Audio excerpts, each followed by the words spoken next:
बिस्मिल्लाहिर्रहमानिर्रहीम, अस्सलाम वालेकुम।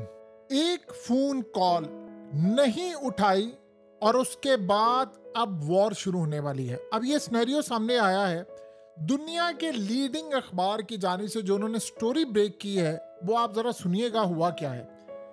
पहले जरा समझ ले, फिर एंड पर सूरत हाल का आपको अंदाजा होगा। अमेरिका ने इस वक्त B-2 बॉम्बर्स रवाना कर दिए हैं, बिल्कुल मिसाइलों के साथ ईरान पर अटैक करने के लिए। लेकिन उससे पहले हुआ क्या है, ये पहले कहानी समझ ले। इनके बकौल ये क्या मामला हुआ है।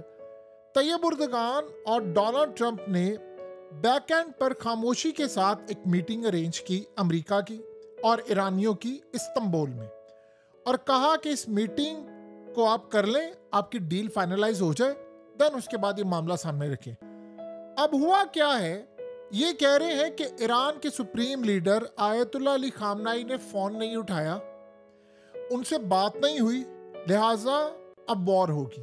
अब ये क्या सिनेरियो है कि जी वॉर होगी और वो फोन नहीं उठाया और ये मामला हुआ। पहले सुनिए क्या कह रहे हैं। वो कह रहे हैं कि असल में हुआ ये था कि डोनाल्ड ट्रंप ने कहा है कि जी मैं अपने ऑफिशियल्स भेज दूंगा, या मैं वाइस प्रेसिडेंट भेजूंगा जेडी वेंस को, या स्टीव विटकोफ जो मिडिल ईस्ट में सबसे मुज़ाकरात कर रहे हैं उसको भेजूंगा, या इवन कि अगर मुझे खुद भी जाना पड़े तो ईरान के प्रेसिडेंट को वहां पर बुला ले, मैं भी चला जाऊंगा, हम वहां पर मीटिंग कर लेते हैं और कोई डील फाइनलाइज कर लेते हैं। अब सुनिएगा जरा, ये कह रहे हैं कि मैंने 2 हफ्ते का टाइम इसलिए दिया कि ताकि कोई ना कोई बातचीत हो जाए। अब डोनाल्ड ट्रंप ने जब ये सारी सूरत हाल रखी तो ईरानियों ने कहा कि हम आयतुल्लाह अली खामनाई से पूछते हैं। आयतुल्लाह अली खामनाई को फोन पर अप्रोच करने की कोशिश की गई। अब ये कह रहे हैं कि चूंकि इजराइल उनको टारगेट करने के लिए जा रहा था, सो लिहाजा वो इस वक्त एक खास नामालूम जगह पर हाइड हैं, छुपे हुए हैं कि इन्होंने उनको टारगेट करना है, लिहाजा वो कहीं ना कहीं मौजूद हैं। तो उन्होंने अप्रोच नहीं किया, वो फ़ोन का इस्तेमाल नहीं करे, जिस फ़ोन पर उनको कांटेक्ट किया वहाँ से फ़ोन उठाया नहीं गया। तो लिहाजा डोनाल्ड ट्रंप को ये बात बता दी गई है कि जी मीटिंग नहीं हो पाएगी, क्योंकि यहाँ पर मामलात ऐसे सुलझ नहीं रहे, और जब तक आयतुल्लाह की जानिब से ग्रीन सिग्नल नहीं आएगा तब तक ये मामला नहीं हो सकता। तो इस सूरत हाल के अंदर ये मीटिंग कैंसिल हो गई है। लिहाजा अब उसके बाद मामला ये सामने आया है कि अप्रूवल नहीं हुई, तो अब ये उन्होंने ऑर्डर जारी कर दिया है कि अब होगा अटैक, और अटैक करने के लिए डोनाल्ड ट्रंप ने ग्रीन सिग्नल दे दिया है कि स्टेल्थ बॉम्बर, उन्होंने 6 B-2 स्टेल्थ बॉम्बर रवाना कर दिए हैं। लिहाजा वो अब अपने अड्डों से उड़ गए हैं और वो ईरान पर स्ट्राइक करने के लिए जा रहे हैं। और इसके बाद B-2 स्टेल्थ बॉम्बर 30,000 पाउंड के बंकर बस्टर बॉम्ब्स इस्तेमाल करने जा रहे हैं, जिससे वो फोर्डो यूरेनियम, जो खास तौर पर इनकी न्यूक्लियर फैसिलिटीज है जो डीप इनसाइड है ज़ेरे ज़मीन, उसको वो टारगेट करने जा रहे हैं।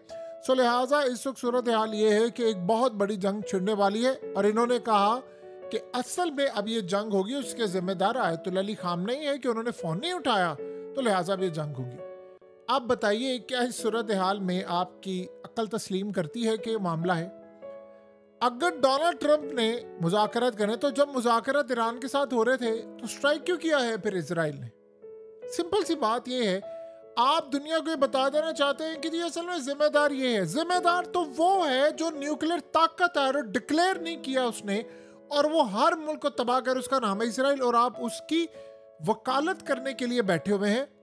अमेरिका असल में ऐसी डबल गेम खेल रहा है, दुनिया को ये बता रहा है मैं जी कुछ भी नहीं कर रहा, हथियार वो सप्लाई कर रहे हैं, मिसाइल वो दे रहे हैं, बॉम्बर्स वो रवाना कर रहे हैं। ये जितनी, आपको क्या लगता है गजा के लोगों को, लाखों लोगों को जितना मारा है, वो सारे के सारे मिसाइल किसके थे? ये F-35 किसके हैं? ये थार्ड किसका लगा हुआ है? ये पैट्रियट किसका है? ये जो आयरन डोम के अंदर मिसाइल इस्तेमाल हो रहे हैं किसके हैं? ये जो F-35 मिसाइल इस्तेमाल करे किसके हैं? और 14 मिलिट्री कार्गो अब अमेरिका ने रवाना किए हैं, जो जाकर इनको मिले हैं और कल अब लैंड किया है। तो आप बताइए, जब पूरी जंग के अंदर अमेरिकी पार्टिसिपेट करे, इंटेलिजेंस वो दे रहे हैं, तमाम काम वो कर रहे हैं, हमले के लिए मदद वो दे रहे हैं, एक एक एक्यूरेसी उन्होंने प्रोवाइड की हुई है, और आप ये कह रहे हैं कि हम इस जंग में शामिल ही नहीं हैं। और डोनाल्ड ट्रंप कह रहे हैं जी मुझे अमन का नोबेल प्राइज दिया जाए, मैं तो ये हूं तो मैं तो वो हूं। ये नहीं हो सकता। असल बात यह है कि क्या हम इस सूरत हाल को देखें कि आयतुल्लाह को निकालने के लिए, टारगेट करने के लिए काम हुआ है, क्योंकि एक बात आप जेहन में रखिए, इस वक्त उनकी जान को खतरा है। ये जो जितने न्यूक्लियर साइंटिस्ट मारे, ईरानी चीफ मारे और ये सारा कुछ किया, वो इसी तरह था, किसी को अप्रोच करने की कोशिश की, वाया और उड़ा दिया। क्या कासिम सुलेमानी के साथ नहीं किया? क्या गारंटी थी कि आयतुल्ला तक अगर कोई अप्रोच करता? देखिए, आयतुल्ला अपनी ट्वीट्स करते हैं, अपनी तमाम चीज़ें करते हैं, वो पैगाम देते हैं, वीडियोस आती हैं उनकी, सब कुछ आता है। जब उन्होंने पैगाम देना होगा, आप ओपनली बात करें कि भाई हमने बात करनी है, तो ओपनली उनका जवाब भी आ जाएगा। लेकिन आप ये हरकतें करें, आपने मुज़ाकरात की बात है, हम मुज़ाकरात कर ले, भाई मुज़ाकरात तो हो रहे थे, तो इसराइल ने अटैक किया ना। ईरान कह रहा था कि हम मुज़ाकरात के बड़े करीब थे, यानी उसकी डील फाइनलाइज होने के, तो इन्होंने अटैक किया। आप भरोसा कर सकते हैं डोनाल्ड ट्रंप पर? आप किसी पर भी भरोसा कर सकते हैं कि भाई वो वहां से निकले और आकर उनसे बातचीत हो, अब डायरेक्ट वहां पे रब्ता हो? उनको ट्रैप करने के लिए हो सकता है इनको। देखिए, डोनाल्ड ट्रंप ने कहा हमें लोकेशन पता है, पॉसिबिलिटी है ना पता हो, वो ब्लफ कर रहा हो। और ये जानने के लिए कि या उनको लोकेशन पता हो, वो कंफर्म करने के लिए कि जहां पर लोकेशन हमें पता है, हमने वहां टैग करना है, वहां पर अपना कोई बंदा भेजा कि ठीक है जाकर इनसे बातचीत करें, ये बताने के लिए कि डोनाल्ड ट्रंप खुद इस्तांबुल आ रहे हैं और वहां पर आप अपना प्रेसिडेंट भेज दें, वहां पर लड़ाई की बजाय सुलह हो जाएगी। तो उस चक्कर में जब आयतुल्ला से कोई राब्ता हो सकता है कोई एजेंट वहां पर चला जाए, डबल एजेंट हो। सारे ईरानी चीफ को, न्यूक्लियर साइंटिस्ट को तो ऐसे ही मारा है ना।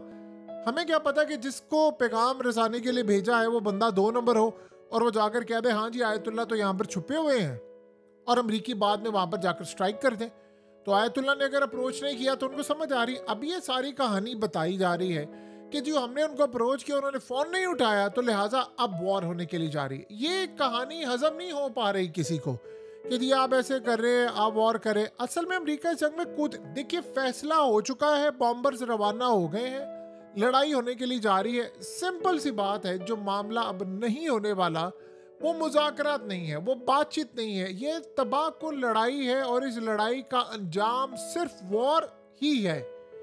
आप सोचे स्टेट ऑफ हार्मस बंद होना है, यमन ने उधर ऐलान कर दिया है कि हम इस जंग में कूद पड़े हैं, हमने अब नहीं छोड़ना, हम इस लड़ाई को मंतकी अंजाम तक लेकर जाने वाले हैं। उन्होंने अमेरिका को अटैक करने का फैसला कर लिया है, तो लड़ाई तो आपके सामने हो रही है। तो व्हाट नेक्स्ट? फिर क्या होगा? फिर लड़ाई अगले पैमाने पर जाने वाली है। तो अब आप ये सोचें कि उसके बाद अमेरिका ने उनकी न्यूक्लियर फैसिलिटीज को टारगेट करना है। इस वक्त ये नहीं फैसला हो रहा कि जंग नहीं करनी, फैसला 2 तरह का हो रहा है। इन्होंने प्लान ये किया कि इजराइल के कमांडोज उतरेंगे, अमेरिका उनके साथ होगा और उतरकर न्यूक्लियर फैसिलिटीज जो इंतहाई अंडरग्राउंड है उसको वो तबाह करने के लिए जाएंगे और अमेरिका उसमें शामिल होगा पूरी तरह। ये असल में प्लान हो रहा है और अमेरिका इस वक्त एस्टिमेट लगा रहा है कि हमारे कितने हजार फौजी मारे जाएंगे अगर ये लड़ाई हो जाती है, हमें कितना नुकसान होता है, हमारी तबाही कितनी होगी और कौन कौन इस मामलात में सामने आएगा और क्या क्या हमारे साथ हो सकता है। चाइना किस हद तक जा सकता है, रशिया किस हद तक जा सकता है, ये इस वक्त मामला डिस्कस हो रहे हैं। और उसके बाद अगले मामला ये डिस्कस हो रहे हैं कि हमें उसके बाद कॉन्सिक्वेंसेस क्या बर्दाश्त करने पड़ेंगे। क्योंकि देखिए 5,000 अरब डॉलर की इन्वेस्टमेंट जो मिडिल ईस्ट से आनी थी वो तो नहीं आएगी, मिडिल ईस्ट में तो जंग छिड़ी हुई है। तो जाहिर सी बात है, जब तेल की कीमतें आसमान पर चली जाएंगी, सप्लाई चेन मुतासिर हो जाएगी, जंगें हो रही होंगी समुद्रों में, रास्ते बंद हो जाएंगे, सब कुछ होगा, तो कमाइयाँ जब धड़ी की धड़ी रह जाएंगी तो क्या खाक इन्वेस्टमेंट आनी है अमेरिका के अंदर। और इस सारी सूरत हाल में आप मामला देखें कि क्या से क्या होने जा रहे हैं। तो ये इस वक्त जो प्लान है वो क्लियरली इंडिकेट करता है कि अमेरिका पर आप नहीं भरोसा कर सकते। अमेरिका ने असल में इजराइल के साथ मिलकर गेम, ये असल में करते क्या, गुड कॉप बैड कॉप वाली पॉलिसी अपनाते हैं। यानी वो अमेरिका बड़ा अच्छा बन के मैं मुज़ाकरात कर रहा हूँ, फलाना कर रहा हूँ, ये कर, उधर से इजराइल ने अटैक कर दिया। इजराइल की औकात है। आज देखें ईरान ने इनका जो हशर किया है, भीख मांग रहे हैं अमेरिका के आगे, माई बाप बचा लो आप हमें, वो हमला कर रहे हैं। और क्यों कर रहे हैं? रुक नहीं पा रहे ना मिसाइल उनके, ना ड्रोन्स रुक पा रहे हैं, ना मिसाइल रुक पा रहे हैं। तो जब ये कोई चीज़ नहीं रुक पा रही तो फिर इजराइल को ये अंदाज़ा हो गया कि हमारे साथ क्या होने वाला है। तो आप ये सोचें कि जो इतना बड़ा अटैक किया वो अमेरिका की मर्जी और मदद के बगैर हो सकता था, अमेरिका की ग्रीन सिग्नल के बगैर हो सकता है। बेवकूफ़ किसको आप बनाते हैं? दुनिया को बेवकूफ़ बनाएंगे, ये नहीं होने वाला। सबको पता है क्या मामला हो रहा है। अमेरिका अगर पीछे हट जाए, ये वॉशिंगटन पोस्ट ने कहा है कि 12 दिन से ज्यादा इस्राइल जंग नहीं कर सकता। ये जो अभी है सिर्फ मिसाइल नहीं रोक सकता, बाकी तो बातें छोड़े ना कि उसने ईरान पर अटैक करना नहीं करना, वो कह रहे 12 दिन से ज्यादा इस्राइल सरवाइव नहीं कर सकता, इतने ईरान ने अटैक कर रहे हैं अगर अमेरिका पीछे हट जाए। तो डोनाल्ड ट्रंप ने वो हद क्रॉस की है जो कोई सदर नहीं कर सका। देखिए, ओबामा ने कहा मैंने ईरान पर अटैक करना है, क्लिंटन दौर में ये मामला डिस्कस हुए, इवन क्या आप अंदाजा कर लें कि बुश दौर में ये हुआ, जो बाइडेन के दौर में ये मामला हुआ, कोई नहीं कर सका। इस बंदे ने आकर जंग छेड़ दी, जिसका वादा ये था कि भाई मैं तो कोई जंग नहीं करूंगा, मैं तो अमन के लिए आया हूं, और सबसे बढ़कर अमन की धज्जियां इस बंदे ने उड़ाई हैं।